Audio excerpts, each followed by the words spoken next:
It is Tuesday, July 30th, 2024. This is another edition of Football Today. I'm Chris Rose, all the way across the country from my boys, Bobby Skinner, Justin Pennick, and producer Mikey. Man, I feel like I should just make a special trip up there and hang out with you guys. You should, especially when we go to joint practices. Yeah. We're going to Jets Commanders, Patriots Eagles. You should make your way out for that. Oh, my gosh. Jets Commanders and what'd you say, Patriots Eagles? Yeah, Jets Commanders, I believe, are going August 8th, and I think Patriots Eagles we're going to August 12th, and we'll sprinkle some in within there too. I love that. Yeah, let me ask you guys a question. So on Sunday, I did my first day of the season at NFL Network, where it was back together weekend, and so we hit as many camps as possible. There were a bunch of teams that were off, but I think we took you to between 12 and 15 camps. And one of the things that we always hear from our bosses is, "Hey, it's training camp. Every fan is positive. Let's make sure." So I said something in the first segment of the show. We went out to Cowboys camp in Oxnard, California, and they were talking about how Zeke is back after a year up in New England. And they said that, he's going to get first crack at being the number one guy there and that whole thing. And I said, well, he is coming off a career low in yards per carry. And all three people I was on the air with, Ian Rappaport, Jane Slater, and MJD, all went, "Oh, come on, you're being such a buzzkill." Don't you think fans just want the truth? No, actually. No, I actually disagree. And training camp, it's the one time they don't, right? We're experiencing it right now. It felt like we've been taking crazy pills, Rose, because we do our training camp streams every day. Yeah. And the Giants are trying to become more explosive, and Daniel Jones has missed a lot of those deep passes.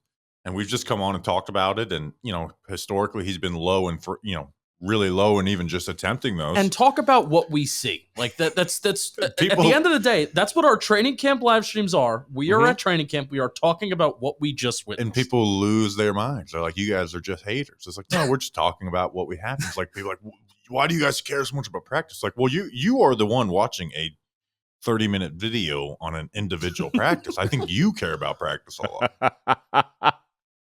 I don't know. I don't know what's the harm in telling. All I said is that Ezekiel Elliott, those were facts. Anybody that was just a matter of fact what you said. Right, exactly. And they're like, "Oh, why are you trying to do this?" Now, I didn't say, well, geez, the Cowboys didn't do shit for their running game in the offseason, which is probably what I should have said. So I understand everybody's optimistic, and this is the greatest sport in terms of being able to turn it around from one year to the next.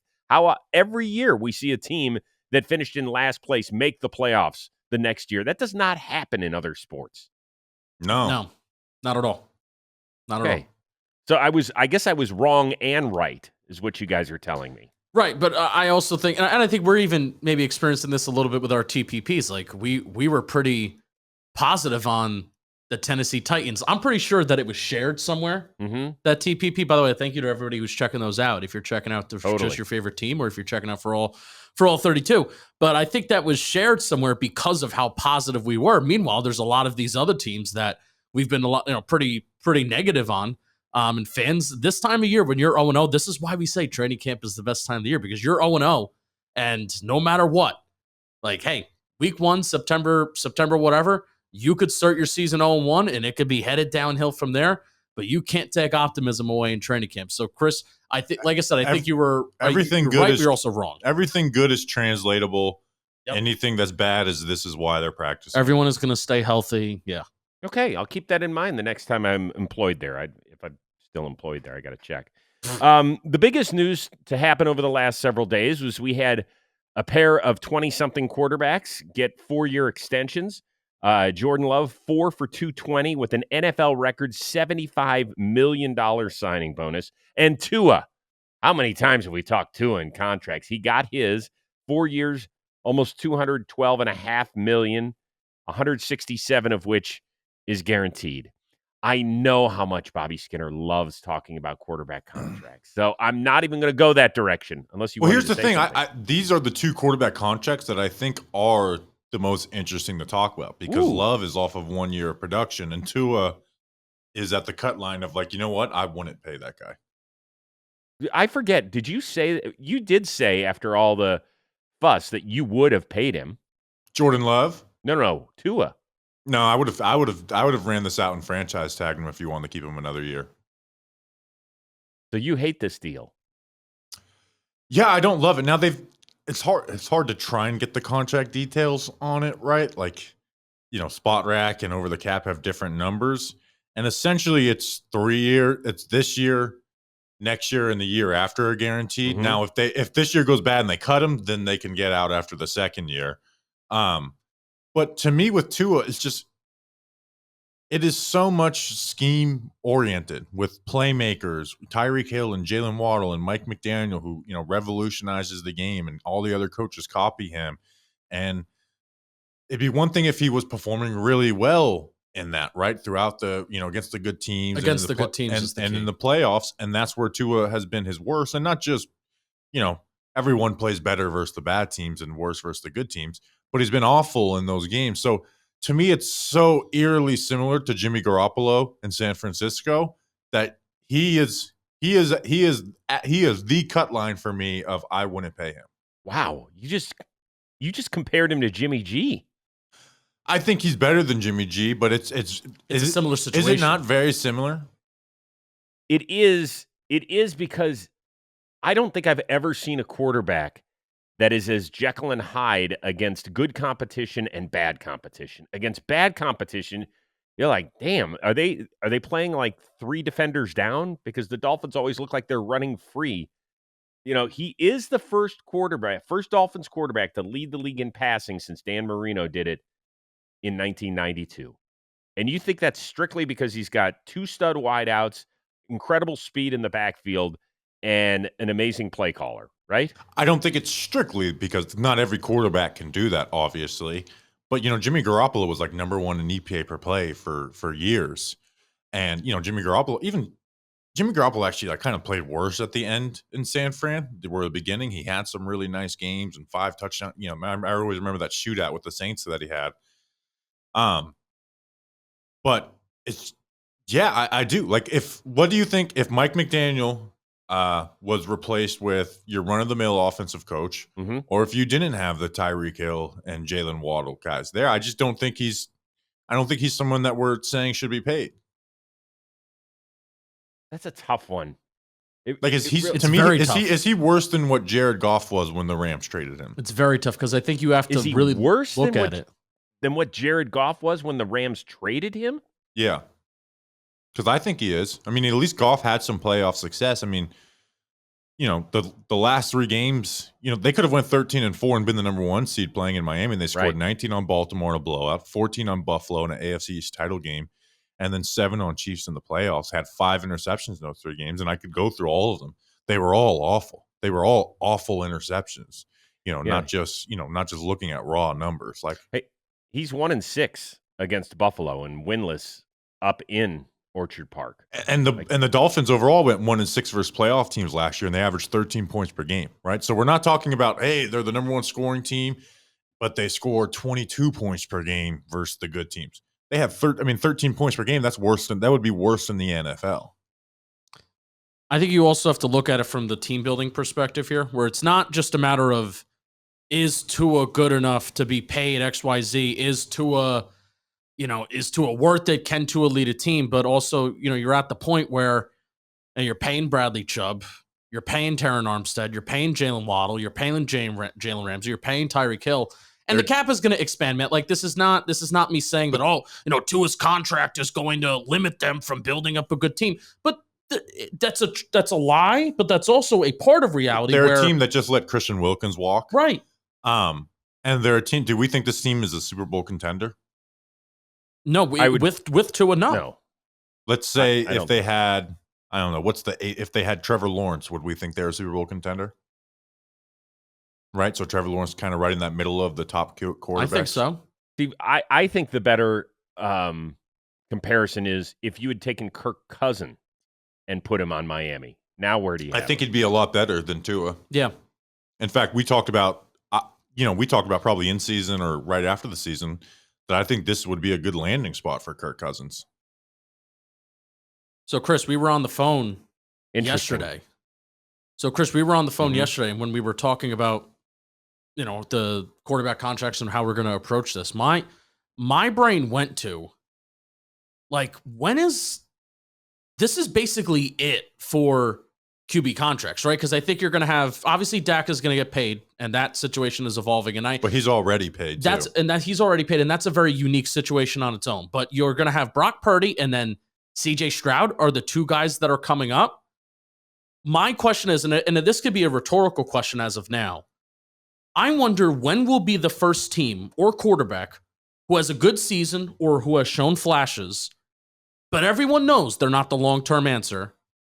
Who and when will that first team be that just won't pay the quarterback? Because there were so many quarterbacks that, like even Baker Mayfield, there was an opportunity. The Giants with Daniel Jones, there was an opportunity. The Dolphins with Tua was the biggest opportunity, where if I had to gamble on a coaching staff of trying to draft and develop a quarterback in their own image, it would be Mike McDaniel, but they didn't do it, at least not yet. So I'm wondering, like, okay, who's going to be that first team that's going to put their flag in the sand, as we say over at John Boy Media Football and Talking Giants? Put your flag in the sand to be like, you know what? We're just not going to pay this quarterback because we have these major questions on him. We haven't seen that yet, and I don't know the next time that it's going to come up. Or if it ever will.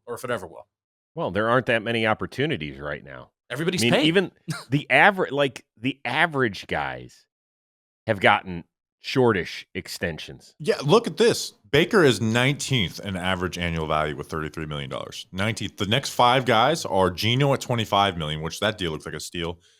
The next is Minshew at 12.5, Darnold at 10. And then you're looking at guys on rookie contracts, Caleb and Bryce after that. So, like Justin mentioned, the only guys who have proven in the NFL that they are in the conversation to get paid are CJ Stroud and Brock Purdy. Brock Purdy can get paid after this year. CJ Stroud can't get paid for 2 years.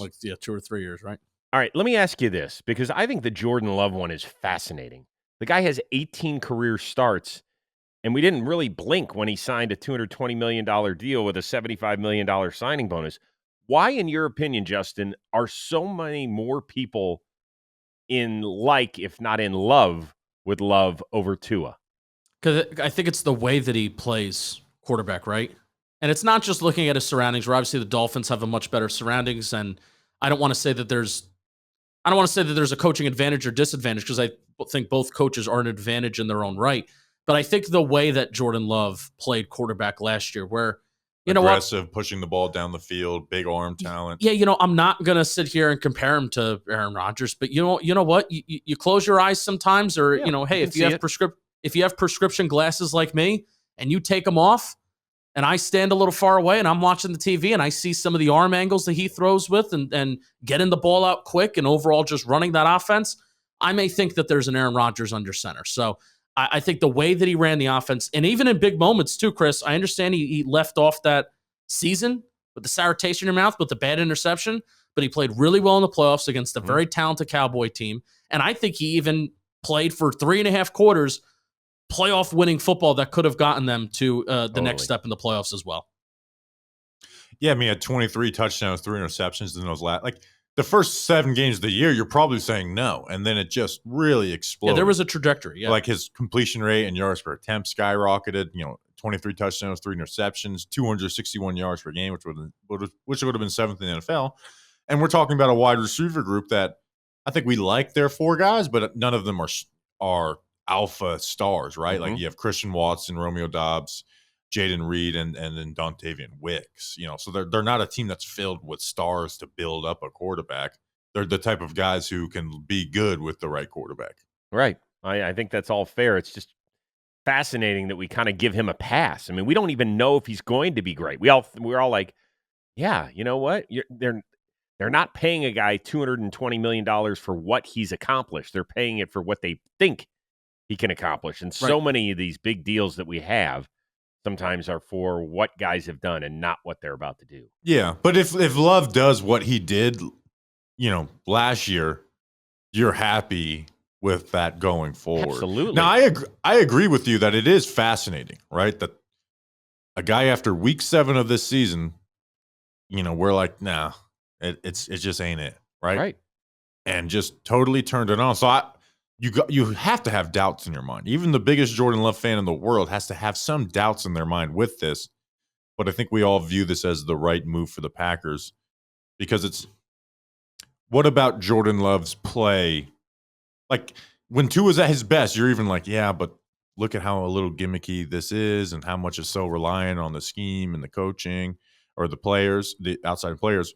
When you watch Jordan Love, you don't go and think, oh my gosh, this is just any quarterback can do this, right? Like he does things that the best quarterbacks in the NFL do. And they structured this deal with the full intention of they're going to extend him after the 2027 season because he has a $74 million cap hit in 2028. This is a manageable contract from 2024 to 2027. Even the 2027 cap hit, $42 million for a quarterback cap hit, it's something that I feel like we're gonna sneeze at. It's a lot for 1 year in like 2024, but I think we're gonna start sneezing at that number in 2027. And it's a $74 million cap hit in 2028 with 3 void years that are coming after that. They're going, if Jordan Love, if this works out great, I think he's going to be 20, 29, 30 years old, 2027. They structured this with the intention of, hey, this is a guy that we're extending him, and you're a Packer for life. So that's the belief, at least from the contract and how it's laid out. That's the belief that the Green Bay Packers are showing in Jordan Love here. There's no out. There's no sneaky out that they can kind of, oh, well, he's 30 years old, and if it doesn't work out, no. If this does not work and they want to move on, they will owe him a lot of money. This is what the intention of that they're going to extend him by the time this is over. Last year, the Green Bay Packers became the youngest team to ever win a playoff game in the Super Bowl era. So things are pointing north in the NFC North. Okay, one thing I found out when Mike Garafolo, my compadre at NFL Network, was covering the Steelers in Latrobe, Pennsylvania on Sunday. Russell Wilson, who's expected to return to team drills today, he was out with a calf injury. So Justin Fields was getting all the snaps with the ones. And I said, well, is this a competition or not? Because it sure sounds like a lot of people are just giving the job to Russ. He goes, the people I talk to think this is much more a competition than maybe is out there. So what do you think? Do you think, Bobby, that this is indeed a competition? I don't know if it is, but we talked about our QB position battles episode a week ago. Tell me why it shouldn't be, right? Because all the upside points to Justin Fields, and we're not talking about someone who's played well the last 2 years in Russell Wilson. Like I don't understand why it wouldn't be a competition besides the fact that you promised Russ would be the starter if he signed with you. And I think Russ is just gonna. You brought up a good point where Russ is just going to do the right QB things in camp. Like he's just gonna look like a better quarterback. Like he's gonna look like a better quarterback than Justin Fields and do the things that the coaches kind of want him to do. But if Fields can kind of clean that kind of stuff up, bring up his accuracy a little bit, and just run the offense well, then I think we're talking about a competition. And we're talking about an offense that's going to be a lot of 12, two tight end stuff, running the ball type stuff, and Fields probably is going to look better in that, especially in a preseason, situation where the defenses are very bland and they're not disguising a bunch of stuff, which is where Fields gets tangled up. Like it's built for Fields to have like this monster preseason. I wonder what they're rooting for, the Steelers. Like, because the games are really the only thing that the public sees. Well, let's be honest. Practice is nowhere close to a game, not even a preseason game. And even these joint practices, which the coaches love, they're like, oh, we can get so much more work done. Let's be honest. It's the work you can get done with your ones and some of your twos because you're afraid to play them in the preseason games, like, which I totally understand. But then it all gets ratcheted up another notch because you can't hit a freaking quarterback in a joint practice. We're going to have the biggest fight ever if that happens. You can hit him in a preseason game. So I think we have to see both Russ and Justin Fields with the ones at some point during these games, and I think they have to matter to the Steelers. Yeah, absolutely. Right. It's only fair to both those quarterbacks to run them both with the ones. I don't know if Tomlin historically plays his starters a lot in preseason, but there's, again, like, give me one reason why Russell Wilson or it should just be handed the QB job here. I don't think there is one. And that's and all the upside point is Justin Fields. Now you'll die looking for upside at the end of the day. Like I don't think it's because I think Wilson's floor is higher, but Fields' ceiling is higher. He gives you so much more as a runner. And again, this is going to be a really run heavy team. It's just, you ask me like what team that's not like solidified team like fits Justin Fields, it is the Steelers, right? You have, again, a bunch of 2 tight end stuff. They're going to run the ball a lot, and they're going to run the most play action in the NFL. Like, that kind of fits Justin Fields. Yeah, let's remember that Justin Fields has 1,800 rush yards since the start of 2022. That is the most among quarterbacks. He also has the highest interception rate in the NFL since he came into the league in 2021. Yeah, this is not a Justin Fields good argument, but hey, here's something. This will be Arthur Smith's best quarterback since Tannehill. Yeah. I know people argue that first year of Matt Ryan, but Ryan was washed, right? He couldn't push the ball down the field at all. Like, this could be the best quarterback he's had since Ryan Tannehill in Tennessee. Mm-hmm. Yeah. Opening day, who's it best for the Steelers to start? Fields. I think Fields should take this job. I'm still going to go with Russ. I just think his floor is higher, and I think he'll be able to run the NFL offense that the Steelers want better than Justin Fields. Think Russ. God, I think Russ. This is a tough one. I don't think Mike Tomlin. Do you think the Steelers are going to go under 500 this year? No, I do not. I think we had him. I think we had the streak ending. I mean, if it didn't happen with those 3 guys taking snaps for them that did last year, then it's not happening this year. Yeah, I whenever we talk about the Steelers, I can be talked in. There's things I like about that roster, right? Like, I'm so excited to see them getting 2 tight ends with Pat Freiermuth and Darnell Washington, run the ball, get play action over it, throw the ball to George Pickens. You obviously really like that defense. But they're in the AFC North, and schedule's tougher. And quarterback is not a bright spot on that team. So they had 3 guys start games for them last year: Kenny Pickett, Mason Rudolph, Mitchell Trubisky. If you kept those guys and then added Russell Wilson and Justin Fields into the room, where do Russell Wilson and Justin Fields rank among the 5? I mean, they're number 1 and 2. 1 and 2 for me. Yeah. Right. So why in the world would they be worse than they were last year? Just because football, it's not as simple as. No, I know. If Burrow stays healthy, but they're they're a better team. The Ravens don't drop 9 passes versus them. The Browns don't have 2 return touchdowns in that Monday Night Football. There's just, I agree. They'll be a better team, but I don't know if they're going to win 10 games again. There is more logic that points to why the Pittsburgh Steelers should be a below-average team than an above-average team every single year. And, hey, the universe has not course-corrected itself here, where the Pittsburgh Steelers, despite being... I'm rooting for it. I hope the streak never dies. We're big fans of tradition. But just every single year, especially, it comes down to the offensive side of the football. That's what it comes down to. I can't even argue defensively.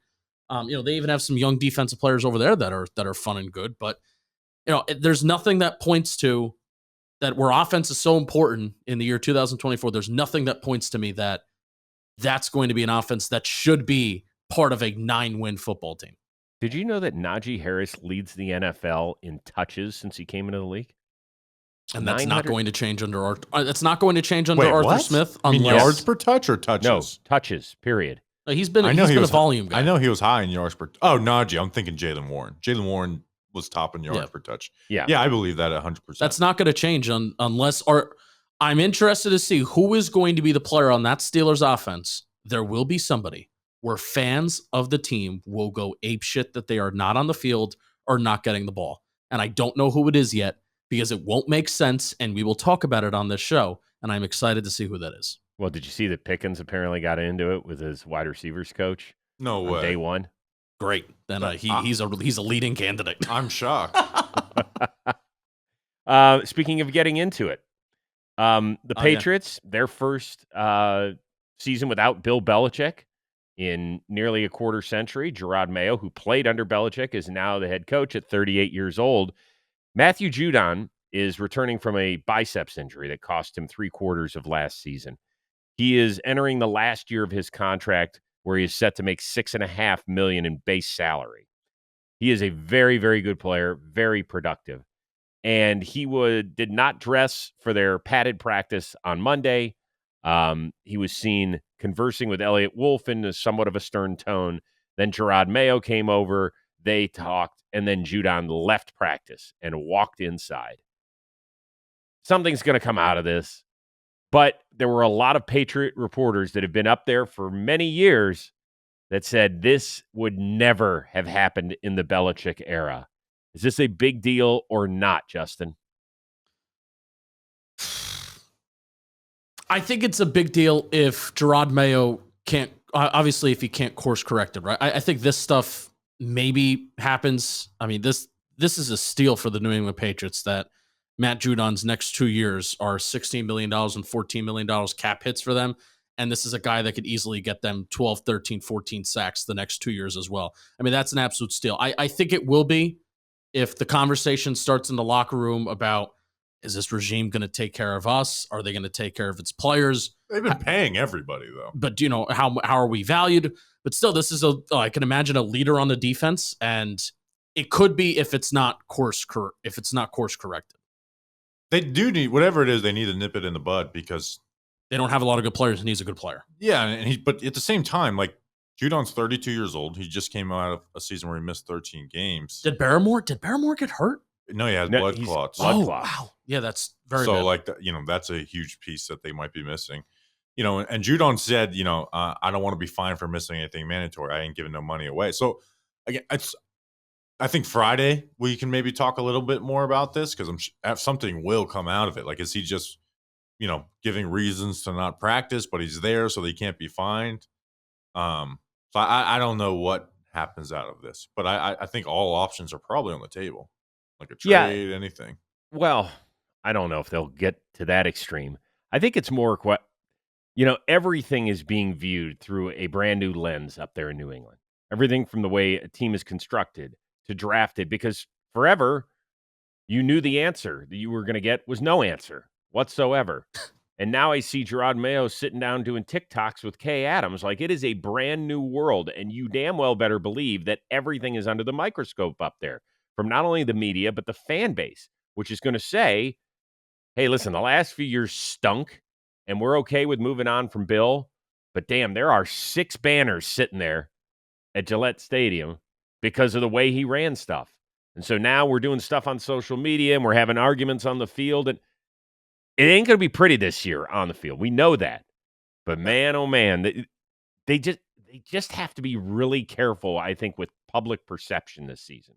Yeah, and listen, these types of things happen, and sometimes you see them, sometimes you don't. Like, our arguments happen. I don't know the details on what's one they were even saying or what's going to come out of it. But here's the thing: is I sneaky love the Patriots. What? Now, their offensive line scares the shit out of me. Yeah. Wait, but you I don't sneaky hate love what this year? Mm-hmm. Now, there's 2 things. One, the offensive line could be just god-awful, right? That's one thing. I also think their schedule's terrible. The second thing is, yeah, their defense has been really good, and Mayo could even be a good defensive coach. They just lost the greatest defensive mind of all time in football, right? So those are my 2 things that stop me from being sold on them. But I actually kind of like Drake May with this receiving group. Like, Pop Douglas is probably going to be, the surprise player of the year. He's like everyone's break candidate for breakout candidate. Bourne coming from the injury. I like the 2 receivers they drafted in Polk and Baker. And then again, part of it is just I really like Drake May. I don't know if Drake May gets to the field at some point this year. I think he'll look pretty good. And if he doesn't get to the field this year, that's because Jacoby Brissett is playing well. I don't love them. I think they're not as. I think they're a team that can win 7 games. I guess 7. I mean, just think about how. Man, I got to bring up their schedule because if I remember correctly, it's brutal. I don't have them doing that, but I think this Patriots team is very interesting. I'm shocked if they win more than 4. I think most people just look at it as like, yeah, 3 worst teams in the NFL, boring.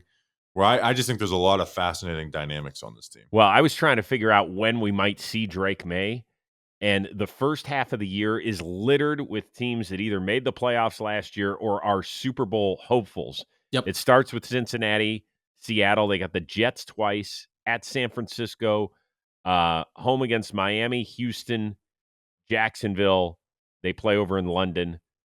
And then finally, their first game against a team where you're like, okay, they're also trying to figure out their way is Tennessee. Is it the Titans?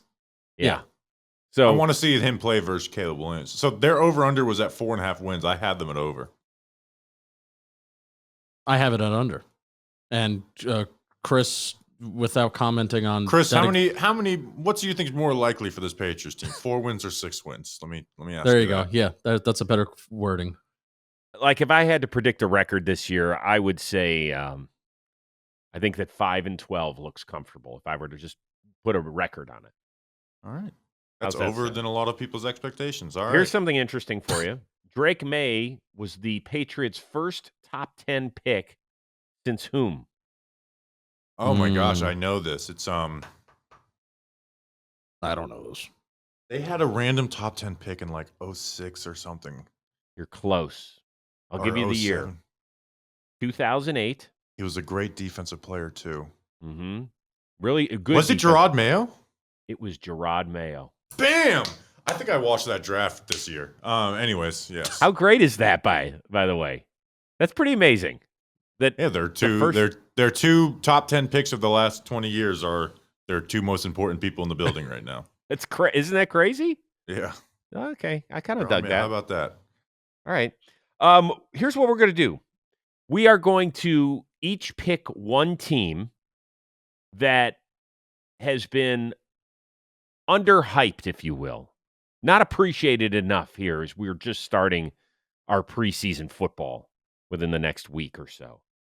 And we're also going to pick one team that's been overhyped, where you're like, you know what? Bottom might fall out, and I'm going to tell you right here at the end of July that it's happening. So let's each go with the one that we want to give a little bit more love to. Justin, you can hit lead off, and then Bobby will go, and then I'll go. I love me some Indianapolis Colts this year. Oh, I almost took them. I love me. Remove the word if Anthony Richardson is healthy from this conversation. Yes. You're learning. Guys, this is what this show's all about. It matters. It matters, but remove it from this conversation. It matters. Remove history. Because let's face it, this season's over if he is not if he's not healthy, right? Hold on, Joe Flacco's there. Yeah, Joe. Like Justin was saying, the season's over if he's not healthy. I'm just of the belief that, I not only like to, could they go on a little bit of a run with Joe Flacco? Sure. But, I also just want to root for sustainable, good football and long-term success too. And that is with Anthony Richardson under center this year. And what I think could really help him, and what I think will help him, is that you have Shane Steichen, who is going to be designing runs on early downs, same way that he did for Philadelphia. Even did it for last year, too. But you saw how that Philadelphia, even that run game, fell apart without him. And they have an offensive line that is fully back together. They're jamming. They've been playing together for a long time. You have Jonathan Taylor, who's fully back and healthy. This is also going to be a football team that is going to run the damn ball. And they should do it pretty often. And then you can have Anthony Richardson, who will also add an element with his own legs. And then you'll have the element of Anthony Richardson also being an explosive quarterback that can make any throw, any level of the field, short, intermediate, and deep. There's some questions on the defensive side of the ball. Don't get me wrong. They have a deep pass rush, but it's not very productive, like overly productive. They get sacks, but not a lot of pressures and hits.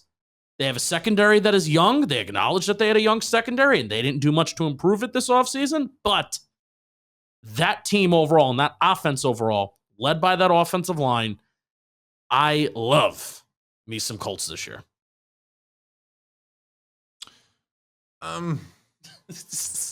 This is actually a lot tougher exercise than I thought it would be, because it's like, what is the standard for like needs more love? Is if this team gets 8 or 9 wins, does that say? To me, it kind of goes with the Titans, and it's why Titans fans probably love us right now so much, because there's a lot about this team that I like, and I actually think they made coaching upgrades. And I think offensively they were awfully coached last year, like flat out awful. It was so much run, pass. It was the passing concept stunk. And I kind of like Will Levis is aggressive, really aggressive, and he's going to have some weapons to do that. I think, like, if we're talking worst to first teams in the NFL, I think the best argument to win their division is the Titans, right? And maybe the Bengals. They finished worse, But besides but that's because their quarterback was injured. You know, it's the Titans and then the Chargers are like my worst to first candidates. But I'm overhyping the Chargers possibly because I love them so much. Okay. I'm going to go with a team that actually made it to the last 8, and that's the Tampa Bay Buccaneers. Did you guys know that the Buccaneers have made the playoffs 4 straight seasons? Okay. yes, Tom Brady, Yes. who I forgot was a quarterback for them recently on Yes. some show. Well, I think they've had like 8 and 9 wins in those seasons. I get it. You got to make it, but it's something that the Philadelphia Eagles have not done. It's something that the Green Bay Packers have not done. Something that the Dallas Cowboys have not done. And yes, is losing Dave Canales to Carolina and bringing in Liam Cohen. I'm curious to see how that'll work because that is once again, it's the McVay offense with, I'm sure, some twists and turns. They made it to the final 8 with a team that could not run the ball a lick. No. They were last.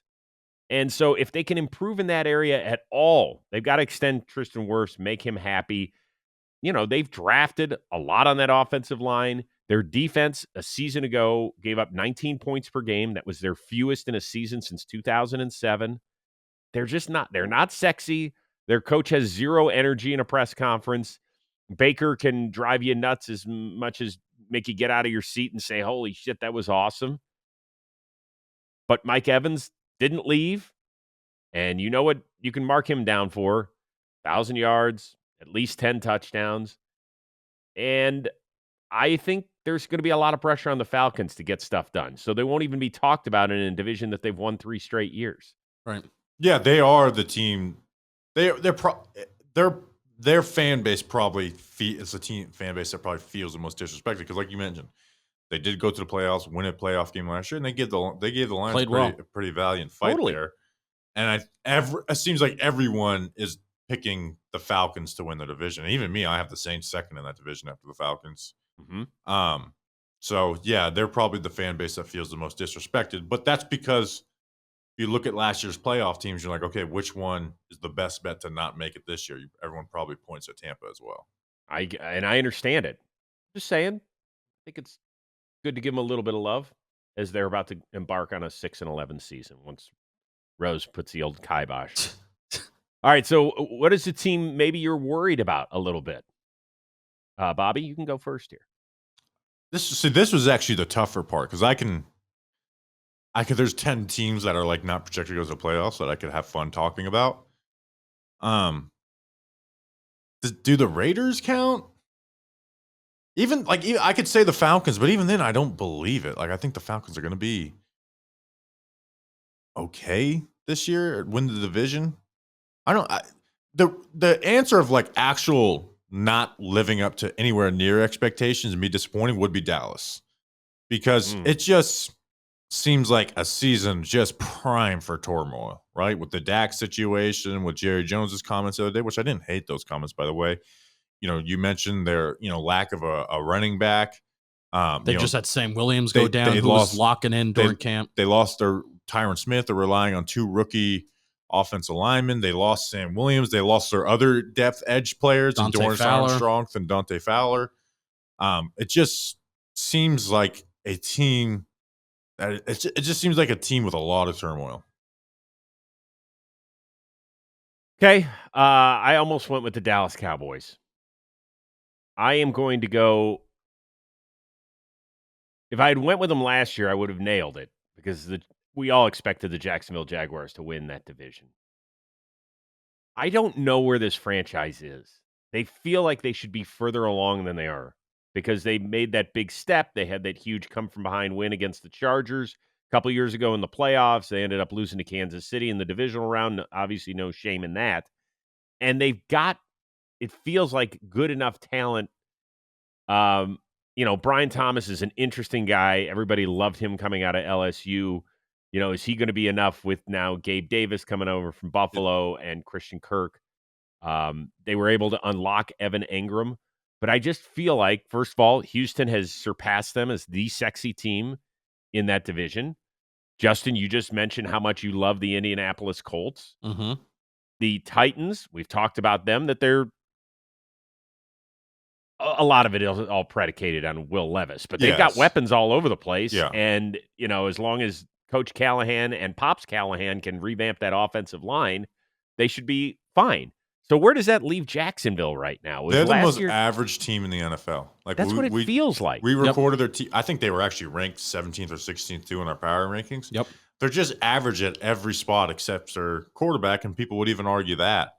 Like, what part of that roster is just like, man, that's a really good group right there. I will say their pass rush, and they added who did they added the kid Eric Armstead. Yeah, Eric Armstead for the kid. He's older. Did you call him a kid? He's got 10 years on you. They added Armstead from San Fran, who, hey, another sentence buzzword, if healthy, will provide something awesome for them. They have Josh Allen, who just emerged, who added a part of his name, by the way.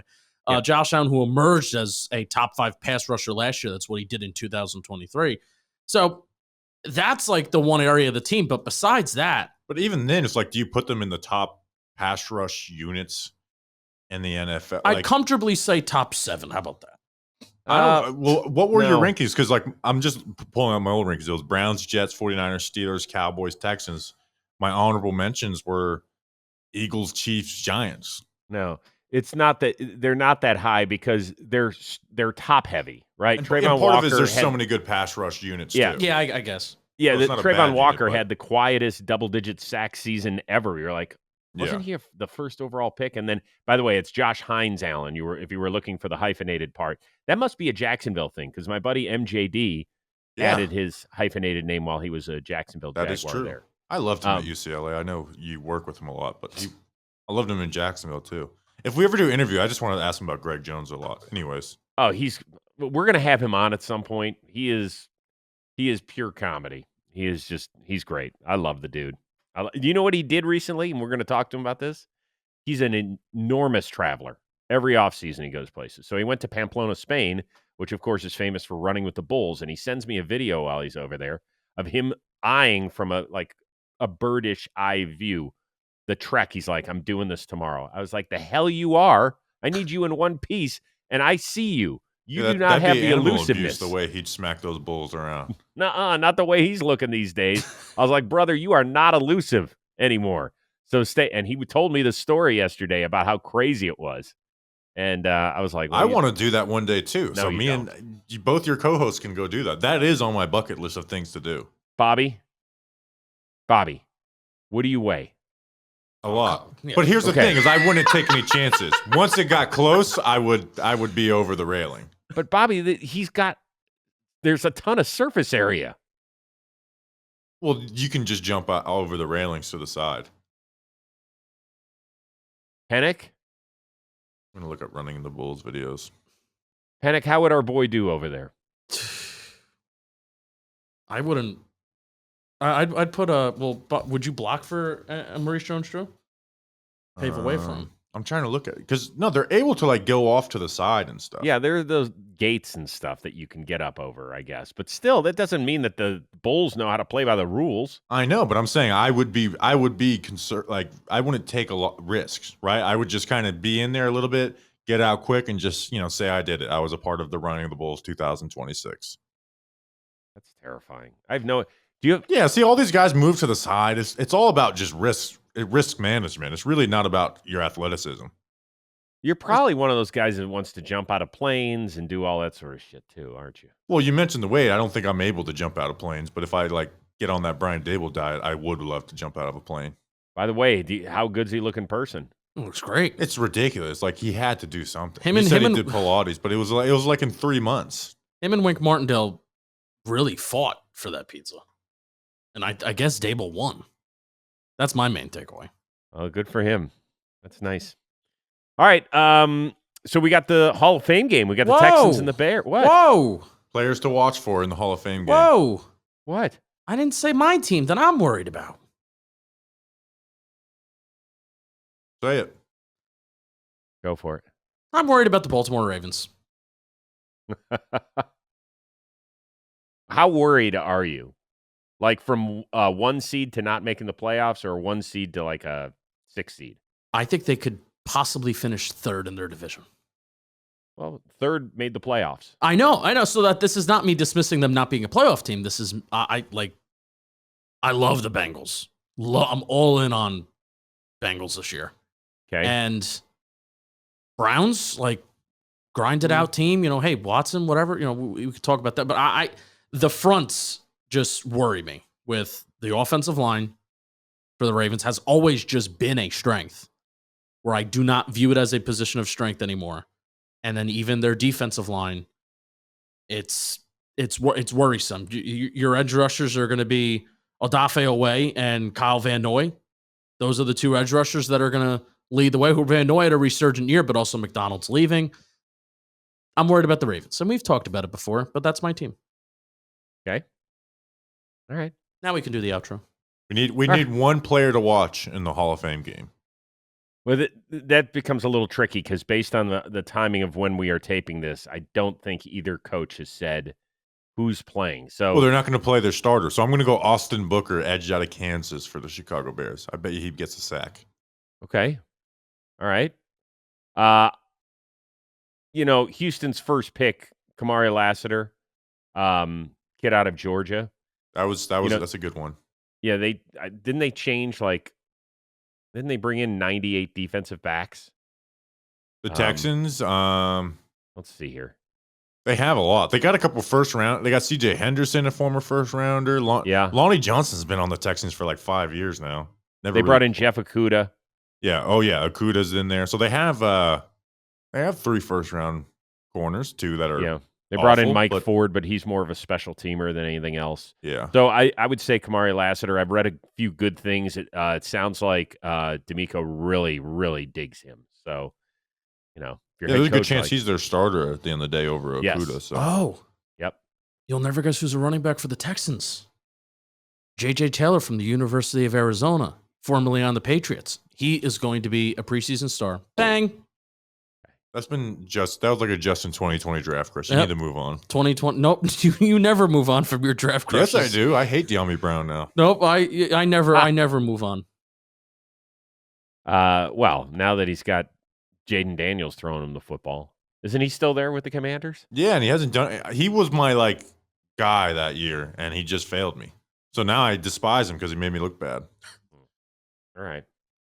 Blame it on the work ethic, not your scouting report. That's a great draft analyst insight.